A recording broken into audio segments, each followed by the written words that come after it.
Hello my YouTube family, कैसे हो आप सब। होपफुली सभी अच्छे होंगे, सभी मस्त होंगे, सभी खुश होंगे। मैं भी यहाँ पर बहुत बढ़िया हूँ। सुबह का टाइम है, बहुत ज़्यादा अर्ली मॉर्निंग का टाइम नहीं है। 11 साढ़े ग्यारह का टाइम हो रहा है।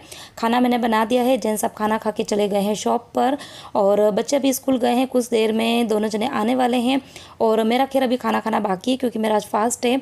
और जब मैं फास्ट करती हूँ तो मेरी कोशिश ये रहती है कि पहले मैं घर के सारे काम जो है वो निपटा दूँ और उसके बाद में आराम से बैठ के खाना खाऊं। क्योंकि ना खाना खाने के बाद में थोड़ा सा मतलब आलस आ जाता है और फिर इतना अच्छे से मैं काम जो है वो नहीं कर पाती हूँ। और बस काम निपटा ही रही थी और इसी बीच में मुझे याद आया कि मनी प्लांट का पानी जो है वो इस बार मैंने 3 से 4 दिनों के चेंज नहीं किया। और आप में से ही मुझे किसी ने बोला था कि हर 2 या 3 दिन में इसका पानी जो आप चेंज करना तो इसकी अच्छे से ग्रो होने लग जाएगी। तो हाल फिलहाल में तो खैर मुझे इतनी अच्छी ग्रो इसकी दिख नहीं रही है क्योंकि काफ़ी ज़्यादा छोटा है। तो कुछ दिन वेट करती हूँ, फिर देखती हूँ कि ग्रो अच्छे से हो भी रही है कि नहीं हो रही है।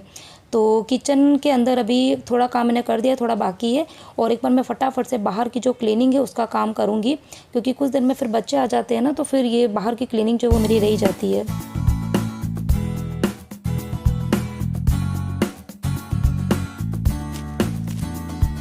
अच्छा, वीडियो में आगे बढ़ने से पहले आप सबसे मैं एक रिक्वेस्ट करूँगी कि आप है ना वीडियो को थोड़ा सा ना पूरा देखा करो क्योंकि कई बार कुछ इंपॉर्टेंट कुछ इन्फॉर्मेशन जो होती है ना वो मैं आपके साथ में शेयर करती हूँ। क्योंकि देखो मुझे भी ना कहीं से कुछ चीज़ें पता चलती है। और अब जैसे कि मेरी एक यूट्यूब की फैमिली है, काफ़ी अच्छी फैमिली, और आप ना मेरे से काफ़ी अच्छे से बात भी करते हो कॉमेंट्स के थ्रू। तो मैं भी कोशिश करती हूँ कि कुछ अच्छी अच्छी बातें अगर मुझे कहीं से पता चलती है तो मैं आपके साथ में शेयर करूँ। लेकिन यदि आप मेरे वीडियो को स्किप कर करके देखेंगे ना तो कुछ ज़रूरी बातें जो होती है वो छूट जाती है। तो जैसे कि आज के वीडियो के अंदर भी मैं आगे आपके साथ में एक बहुत ही अच्छी चीज़ शेयर करने वाली हूँ। तो प्लीज़ वीडियो को बिना स्किप किए हुए आज भी वीडियो को पूरा देखना। अगर आपके बच्चे छोटे हैं, अभी पढ़ रहे हैं, और आप भी अगर कंफ्यूज है कि हम अपने बच्चों को कैसे पढ़ाएं, मतलब किस तरीके से पढ़ाएं, तो मैं कुछ चीज़ें आपके साथ में शेयर करूँगी। तो आप प्लीज़ वीडियो को आगे मतलब पूरा ज़रूर देखना। तो किचन की क्लीनिंग जो है वो थोड़ी बहुत कर ली थी, थोड़ी बहुत बाकी थी, और अब मैं हॉल की क्लीनिंग जो वो कर रही हूँ। और आज हॉल के अंदर पता है क्या हुआ है, सोफ़े का जो एक कवर है वो मैंने लगाया है और दूसरा कवर जो है वो आपको नहीं दिख रहा होगा क्योंकि कल शाम को बच्चे यहीं पर बैठ के मतलब खाना खाते हैं। कई बार उनको मैं मना बोलती हूँ लेकिन बच्चे जो हैं वो कई बार ज़िद पर चढ़ जाते हैं और नहीं मानते। तो थोड़ी सी उन्होंने दाल जो है वो गिरा दी थी। तो जहाँ पर गिराई थी खाली उतना ही पार्ट जो है वो मैंने वॉश किया है और बाहर सूखने के लिए छोड़ा है। लेकिन अभी बारिश हो रही है तो अभी वो सूखा नहीं है, तो जब सूख जाएगा तो उसके ऊपर लगा दूँगी। और अच्छा, कल मैंने एक ना शॉर्ट वीडियो, कल नहीं सॉरी परसों शॉर्ट वीडियो आपके साथ शेयर किया था। तो मेरे पास में कमेंट आया था कि आपने किचन की एंट्रेंस के यहाँ पर जो लगा रखा है वो क्या है और आपने कहाँ से लिया है। तो ये एक कर्टेन ही है, वन टाइप ऑफ कर्टेन है, इसको डेकोरेटिव कर्टेन कहा जाता है। और ये मैंने अपनी लोकल शॉप से ही लिया है। पहले तो हमारी शॉप पे भी ये मिल जाता था लेकिन आजकल हमारी शॉप पे ये वाली चीज़ें जो वो नहीं रखते हैं। नॉर्मल जो विंडो कर्टेंस होते हैं वो रखते हैं लेकिन ये वाले नहीं रखते हैं। तो मेरे पास में कमेंट आया था, तो अगर वो मेरी बात सुन रहे हैं तो शायद उनको उनका आंसर जो है वो मिल जाएगा। अगर वो परचेज़ करना चाहते हैं तो उनकी ऑनलाइन भी खैर ये चीज़ें मिल जाती है। और अगर लोकल भी जो आपके फॉर्म एंड फर्निशिंग की जो शॉप्स होती है या फिर जो इंटीरियर शॉप्स रहती है ना वहाँ पर आपको मिल जाएगा। और है ना काफ़ी ज़्यादा अच्छे लगते हैं।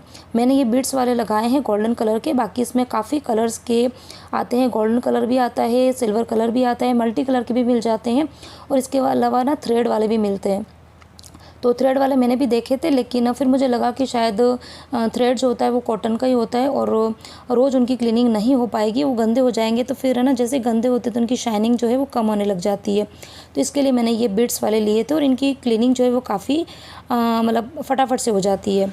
और लगाने के बाद में ना सही में काफ़ी अच्छे भी लगते हैं मेरे को ना। आप में से भी कई बार कमेंट करते हैं कि ना इनसे ये वाला जो कर्टेन है डेकोरेटिव ना उससे काफ़ी ज़्यादा अच्छा लुक आता है किचन के अंदर। जब एंट्रेंस मतलब एंट्री होती है ना तो उस टाइम पर काफ़ी अच्छा लगता है। और वैसे भी मेरा जो ये जो लिविंग रूम है और किचन है वो दोनों अटैच ही है, कोई मतलब पार्टीशन ज़्यादा बना हुआ नहीं है, तो इसकी वजह से काफ़ी अच्छा लुक आता है। और एक ये क्वेश्चन है ना मेरे पास में ये भी आया था कमेंट कि आपने डाइनिंग टेबल पर ये ब्लैक कलर का जो वास रखा है वो कहाँ से लिया है और आप प्लीज़ इसका लिंक शेयर करना। तो लिंक तो मैं शेयर नहीं कर पाऊँगी क्योंकि ये मैंने लास्ट दिवाली पर ये करा था अपना डीआईवाई करा था, हाँ जी।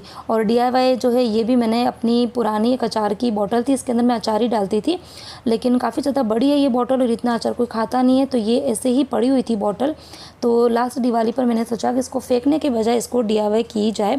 और वैसे भी मैं कभी कम ही करती हूँ क्या डीआईवाईज़, लेकिन जब भी करती हूँ तो मैं कोशिश ये करती हूँ कि घर के अंदर जो चीज़ें पड़ी हुई है उन्हीं से ही करूँ। और इस बार भी सोच रही हूँ कि इस दिवाली पर भी मैं अच्छे से डीआईवाईज़ बना के आपके साथ में शेयर करूँ। तो इधर मेरा काम जो है वो कंप्लीट भी नहीं हुआ था और बच्चे आ गए थे स्कूल से। और एक बार बच्चे आ जाते हैं तो उसके बाद में फिर मेरा काम जो होता है वो कुछ मिनट्स के लिए रुक जाता है, क्योंकि 15 से 20 मिनट में बच्चों को ज़रूर देती हूँ, उनके साथ बैठती हूँ, उनकी बातें सुनती हूँ। आपस में वो दोनों लड़ झगड़ भी जाते हैं, डांट भी खाते हैं, लेकिन हाँ इस टाइम पर उनकी बातें सुनना मुझे अच्छा लगता है। आगे बढ़ने से पहले मैं आपके साथ में कुछ शेयर करना चाहूँगी।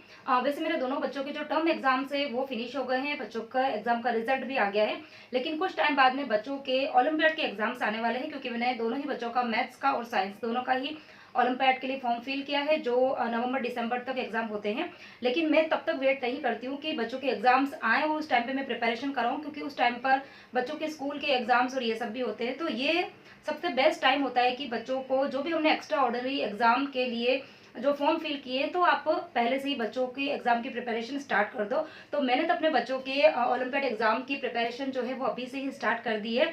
लेकिन हाँ, स्टार्ट करने से पहले मैं बहुत ज़्यादा कंफ्यूज थी, बहुत ही ज़्यादा, कि मैं ऐसी कौन सी बुक्स जो है वो लेकर आऊँ ताकि बच्चों का जो ओलंपियाड का एग्जाम है ना वो बहुत अच्छा जाए, अच्छी प्रिपरेशन हो पाए। और मैं गई भी थी स्टेशनरी की शॉप पर, और काफ़ी बड़ी शॉप थी, और उन्होंने मेरे सामने बहुत सारी बुक्स की एक लाइन लगा दी। लेकिन उस टाइम पर मैं बहुत कंफ्यूज हो गई थी, क्योंकि इतनी सारी बुक थी और मुझे लग रहा था कि सारी अच्छी शॉप पे, तो मैं बहुत ज़्यादा कंफ्यूज हो गई थी। मैंने कुछ भी परचेज नहीं किया। फिर मैं घर आई और आने के बाद में फिर मैंने अपनी कुछ फ्रेंड्स के साथ में डिस्कस किया, तो उन्होंने मुझे रियली बहुत ही अच्छी बुक एक सजेस्ट करी है। तो मेरी फ्रेंड ने मुझे सजेस्ट करी थी ओसवाल बुक्स। ओसवाल बुक्स है ये, ओसवाल पब्लिकेशन नहीं है, और ये हमारे लर्निंग मेथड को काफ़ी ज़्यादा सिंपल बना देती है। आपका बच्चा किसी भी बोर्ड का हो, चाहे सीबीएसई का हो, आईसीएसई बोर्ड का हो, इंटरनेशनल बोर्ड हो या कोई भी बोर्ड हो, सारे ही सिलेबस को ये बुक कवर करती है। अब ये जो बुक है वो सारी बुक से डिफरेंट क्यों है, तो कुछ इसके हाईलाइटेड पॉइंट मैं आपको फटाफट से बता देती हूँ। सबसे पहला जो पॉइंट है वो है इसके अंदर क्रिस्प रिवीजन, यानी कि इसके अंदर हर एक चैप्टर के नोट्स बने हुए हैं, कंसेप्ट वाइज नोट्स बने हुए हैं, जिससे आपका बहुत ही इजीली और अच्छे से रिवीजन हो जाएगा। उसके बाद में 2011 टू 2022 के सोल्ड पेपर इसके अंदर है, और इसके साथ ही हर एक चैप्टर के साथ में आपको 3 लेवल दिए जाएंगे, level 1, level 2 and achievers. Level 1 जो होता है वो थोड़ा सा इजी होता है, लेवल 2 जो होता है वो थोड़ा सा टफ रहेगा, और लेवल 3 जो होता है वो काफ़ी ज़्यादा टफ होता है। और इसी तरीके के पेपर्स जो है वो ओलंपियाड में भी बनकर आते हैं। और इसके साथ में ही कुछ कॉन्सेप्ट क्लियरिटी है, यानी कि अंदर हर एक चीज़ को आपको पिक्चर्स एंड वीडियोस के साथ में सिखाया जाएगा। और उसके साथ में ही लास्ट जो बुक का एंड जो मैं आपको आगे बताऊंगी, एंड में आपको 2 पेपर्स भी इन्होंने प्रैक्टिस पेपर दिए हुए, लेवल 1 एंड लेवल 2, जिससे आपकी बहुत ही अच्छे से प्रिपरेशन होने वाली है। तो मेरे जो दोनों बच्चे हैं वो क्लास 7 के हैं, तो मैंने क्लास 7 की साइंस की भी बुक परचेज करी है, और मुझे अभी काफ़ी ज़्यादा ये अच्छी लग रही है। तो आगे मैं मैथ्स की बुक जो है वो भी मंगाऊंगी और उसका भी आपको रिव्यू शेयर करूंगी। 80% स्टूडेंट एंड बहुत सारी टीचर्स जो है उन्होंने भी इस ओसवाल बुक्स को रिकमेंड किया है। तो पहले तो जो क्लास 7 का जितना भी सिलेबस है, तो सारे ही चैप्टर्स इसमें दिए हुए हैं, और लास्ट में 2 सैम्पल पेपर, जैसा कि मैंने आपको आगे बताया, विद सोल्यूशन इन्होंने दिया हुआ है। और इस बुक की जो मुझे सबसे अच्छी चीज़ जो लगी ना वो मैं आपको आगे बताती हूँ। ये देखो, आपको देखो सबसे बड़ी बात क्या होता है कि जब भी आपका बच्चा किसी भी एग्जाम के लिए फाइट करता है ना, तो मुझे तो यही प्रॉब्लम फेस करनी पड़ती है कि बच्चे एक्स्ट्रा पढ़ाई कब करेंगे, एक्स्ट्रा नोट्स कब बनाएंगे। तो मुझे इस बुक की सबसे अच्छी चीज़ ये लगेगी कि हर एक चैप्टर के बिल्कुल क्रिस्प नोट्स जो है वो बना के रखे हुए, हमको अलग से कुछ भी नोट्स बनाने की जरूरत नहीं है, खाली आप बुक लो और आप अपनी स्टडी स्टार्ट कर सकते हो। और हर एक जो कॉन्सेप्ट है ना उसको डायग्राम्स के साथ में, पिक्चर्स के साथ में बताया हुआ है, तो पढ़ना और लर्न करना काफ़ी ज़्यादा ईजी हो जाता है। और इस बुक का जो मुझे सबसे बेस्ट पार्ट लगा है वो है ये माइंड मैप। मतलब जो भी चैप्टर होता है, चाहे कितना भी बड़ा चैप्टर है, उस पूरे ही चैप्टर को इस मैप के थ्रू आपको समझाया हुआ है। मतलब पूरा ही चैप्टर जब आपने अच्छे से पढ़ लिया है, समझ लिया है, सारे अपने नोट्स जो है वो भी अच्छे से लर्न कर लिए, उसके बाद में यदि आपको बिल्कुल कम टाइम में अगर उस चैप्टर का रिविजन करना है, तो आप इस पूरे ही माइंड मैप को समझ के और आपका अच्छे से रिविजन हो जाएगा। और बहुत अच्छे से इसको डिटेल में समझाया हुआ है।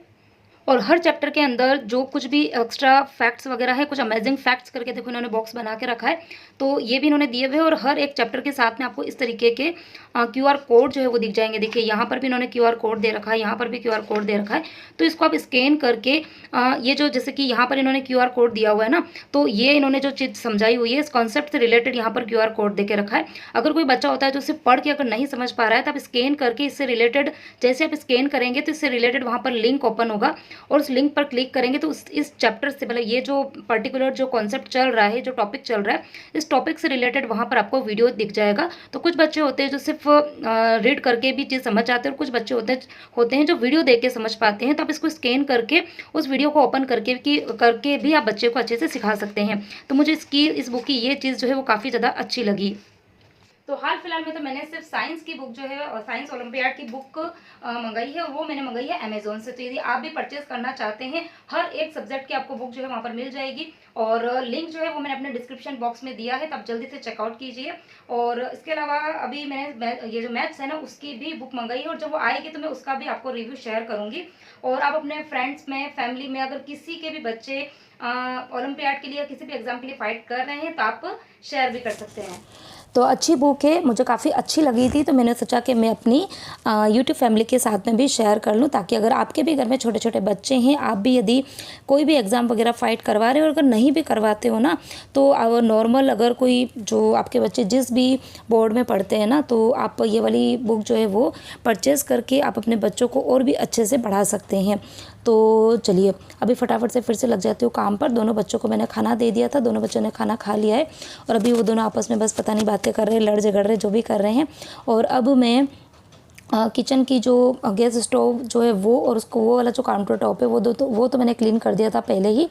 अभी ये जो सर्विस प्लेटफॉर्म है इसको मुझे क्लीन करना है, और ये जो सर्विस प्लेटफॉर्म है वो मेरा काफ़ी ज़्यादा छोटा है, और अगर मैं काउंटर टॉप चाहे सर्विस प्लेटफॉर्म या फिर मेन जो काउंटर टॉप है दोनों क्लीन करती हूँ ना, तो पहले मैं उसके ऊपर जितने भी सामान है उसको मैं ज़रूर हटाती हूँ, तभी मैं क्लीनिंग अच्छे से कर पाती हूँ। और खैर ये सर्विस प्लेटफॉर्म जो है इसको तो मुझे रोज़ ही अच्छे से साफ़ करना पड़ता है, क्योंकि छोटा भी है और यहाँ पर चॉपिंग के काम भी होते हैं, क्लीनिंग के काम भी होते हैं, बर्तन भी इधर ही साफ़ होते हैं। तो वाटर की जो स्टेन्स है वो ना रहे, इसके लिए मैं इसको अच्छे से रगड़ रगड़ के साफ़ करती हूँ। और उसके बाद में इसके पीछे की जो टाइल्स वगैरह होती है उसको भी क्लीन करती हूँ। और क्लीनिंग में, किचन की क्लीनिंग के अंदर ये मेरा छोटू सा जो वाइपर है ना, ये काफ़ी ज़्यादा हेल्प करता है।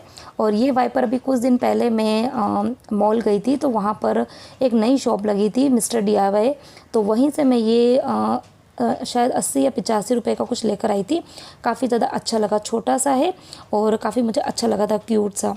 तो बस पूरे ही प्लेटफॉर्म को मैंने क्लीन कर दिया, और उसके बाद में ये जो नीचे वाले फर्नीचर है ये भी मैं डेली क्लीनिंग करती हूँ। सुबह नहीं हो पाता है तो दिन को करती हूँ, दिन को नहीं हो पाता है तो शाम को करती हूँ, लेकिन हाँ, दिन में एक बार मैं ये नीचे वाले सारे ही कैबिनेट ज़रूर क्लीन करती हूँ।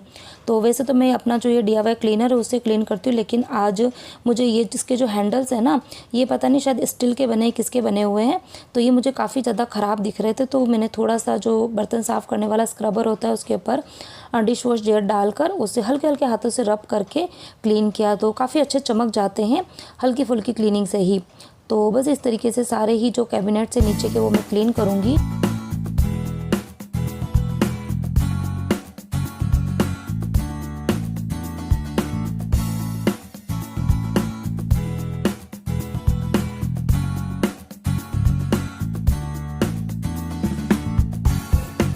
और अच्छा, कल जो बहुत सारे कमेंट्स आए थे उसके अंदर एक कमेंट ये भी आया था कि गणपति की वजह से हम लोग बहुत ज़्यादा बिजी थे, आपके वीडियोस को नहीं देख पा रहे थे। तो कोई बात नहीं, मैं भी समझ सकती हूँ, आप सबके गणपति चल रहे थे और हम लोग भी अपने पर्युषण पर्व में बहुत ज़्यादा बिजी थे। लेकिन हाँ, ये कि बिजी शेड्यूल में से थोड़ा सा टाइम निकाल के मैंने वीडियो जो है वो ज़रूर बनाए थे, एडिट भी किए थे। थोड़ा सा शेड्यूल जो था वो बहुत ज़्यादा हैक्टिक, थोड़ा नहीं बहुत ज़्यादा हैक्टिक हो रहा था मेरे लिए। कई बार जेंट्स भी बोल रहे थे कि अगर इस टाइम पे ऑल्टरनेट डे पे वीडियो डालेगी तो थोड़ा सा तेरे लिए ठीक रहेगा, नहीं तो बीमार हो जाएगी, क्योंकि सही में काम बहुत ज़्यादा हो जाते हैं और वीडियो जब बनाते हैं तब टाइम जो है वो बहुत ज़्यादा लगता है। लेकिन कोई बात नहीं, आप सबके लिए इतना तो करना बनता है। लेकिन हाँ, आपको अगर मेरे वीडियो अच्छे लगते हैं तो प्लीज़ वीडियो को लाइक ज़रूर कीजिए, शेयर कीजिए ढेर सारा, और चैनल को सब्सक्राइब ज़रूर कर देना, ताकि और भी अच्छे अच्छे वीडियोज़ जो है वो मैं आपके साथ में शेयर कर पाऊँ। और अभी शाम की शाम नहीं सॉरी रात की 8 साढ़े 8 बजे का टाइम हो रहा है और बच्चे लगे पड़े हैं अपनी स्कूल की एक्टिविटी में। और स्कूल से इनको एक्टिविटी थी कलर्स डेकोरेशन की। तो कलर्स जो है वो मैं लेकर आई थी बाहर से और इनको इसके ऊपर पेंट करके लेके जाना है, डेकोरेशन ये स्कूल के अंदर करेंगे। तो सबसे पहले तो उन्होंने वाइट कलर का जो एक्रेलिक पेंट था वो कर दिया है और उसके बाद में उसके ऊपर विहान कर रहा है रेड कलर, परी करेगी पिंक कलर और डेकोरेशन जो होगा वो स्कूल में करेंगे। और जब घर पर लेकर आएंगे तो फिर मैं आपके साथ में नेक्स्ट वीडियो में शेयर करूँगी कि ये जो कलश था वो बनने के बाद में कैसा लग रहा था। काफ़ी ज़्यादा कलर करने के बाद तो अच्छा लग रहा था। डेकोरेशन ये कैसा करेंगे, ये स्कूल में करेंगे, तो जब लेकर आएंगे तो मैं आपके साथ में शेयर करूँगी। तो चलिए इसी के साथ में ही ये वाला जो वीडियो है इसको करती हूँ यहीं पर एंड। होपफुली आपको मेरा आज का जो वीडियो है वो अच्छा लगा होगा। किसी भी पॉइंट पे वीडियो पसंद आया है तो प्लीज़ वीडियो को लाइक करना, शेयर करना और ढेर सारे कमेंट करना। और हाँ, चैनल पर नए हैं तो चैनल को सब्सक्राइब करना और प्लीज़ मुझे इंस्टाग्राम पर फॉलो ज़रूर करना।